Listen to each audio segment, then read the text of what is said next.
మిథున రాశి వారికి ఈ వారం మిశ్రమ ఫలితాలు గోచరిస్తోంది. గత వారం చెప్పినట్టుగానే ఈ వారం కూడా కొంతవరకు ఇబ్బందులు అనేవి ఏర్పడతాయి. కుటుంబ పరంగా కావచ్చు, ఆరోగ్యపరంగా కావచ్చు ఇబ్బంది ఉండే అవకాశం గోచరిస్తోంది. ఉద్యోగస్తులు ఉద్యోగం మారకుండా ఉండడం చెప్పదగిన సూచన.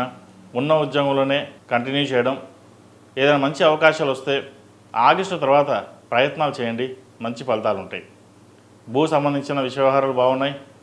ఇల్లు కానీ, బంగారం కానీ, ఫ్లాట్ కానీ లేదా వాహనం కానీ కొనుగోలు చేసే విధంగా గోచరిస్తోంది. అయితే ఏదైనా కొనాలనుకుంటే ప్రస్తుతం మూడాలు కాబట్టి ఒక 2 వారాలు ఆగి కొనడం అనేది చెప్పదగిన సూచన. అదేవిధంగా వ్యాపార రంగం వారికి చక్కగా రాణించగలుగుతారు. కొత్త వ్యాపారాన్ని ప్రారంభించాలని ప్రయత్నం చేస్తారు. ఎక్కువ ఇన్వెస్ట్మెంట్ చేసి ముందుకు వెళ్ళాలి అని ఆలోచిస్తారు. అయితే కొత్త వ్యాపారం అనేది ఒక 1 మంత్ ఆగిన తర్వాత ప్రారంభించడం అనేది చెప్పదగినది. ఉన్న వ్యాపారాల మటుకు ఎటువంటి ఇబ్బంది లేదు. చిన్న చితక ఇబ్బందులు ఉన్నా సరే అవి ఈ వారం సమసిపోతాయి. దశమంలో శని బలంగా ఉన్నారు. అయితే భాగ్యంలో రాహు మటుకి అంత బలంగా లేదు.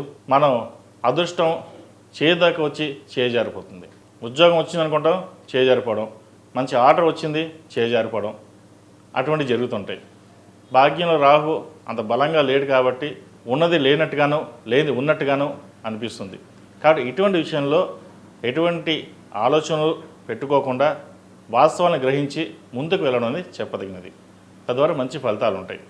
ఈ రాశిలో మించిన విద్యార్థులకు చక్కగా కాలం అనుకూలంగా ఉంది. వచ్చిన అవకాశాన్ని సద్వినియోగపరుచుకుంటారు. మెరిట్ మార్కులు సాధించి అందరినీ ఆశ్చర్యపరుస్తారు. మీరేనా ఇంత బాగా చదివారా, మీరు పాస్ అయ్యారా అనేవాళ్ళు కూడా ఉంటారు. ఈ రాశిలో జన్మించిన స్త్రీలకు వృత్తిపరంగా, వ్యాపారపరంగా సానుకూలంగా ఉన్నప్పటికీ భాగస్వామి వ్యాపారంలో కొంత చికాకు పెట్టే విధంగా గోచరిస్తుంది. ఉద్యోగంలో ఎటువంటి మార్పులు ఉండవు. ఉద్యోగపరంగా చక్కగా ఉంటుంది. వచ్చిన అవకాశాన్ని సద్వినియోగపరుచుకుంటారు. నలుగురితో పాటు సరదాగా ఉండాలి, నలుగురితో పాటు ఉండాలనే యోచన భావిస్తారు. కానీ దానికి విరుద్ధంగా ఉంటుంది.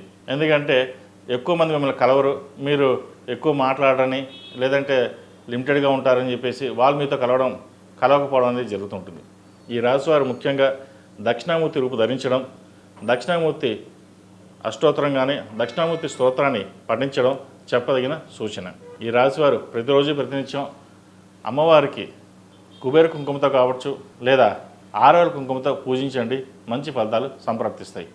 ఉద్యోగస్తులైతే సౌర కంకణం ధరించడం చెప్పదగిన సూచన. ఈ రాశిలో జన్మించిన వారికి కలిసి వచ్చే సంఖ్య 6, కలిసి వచ్చే రంగు గ్రే. ఏదైనా పని మీద బయటకు వెళ్ళేటప్పుడు సోమవారం కానీ శుక్రవారం అడిగిన వెళ్ళండి, మంచి ఫలితాలు సంప్రాప్తిస్తాయి.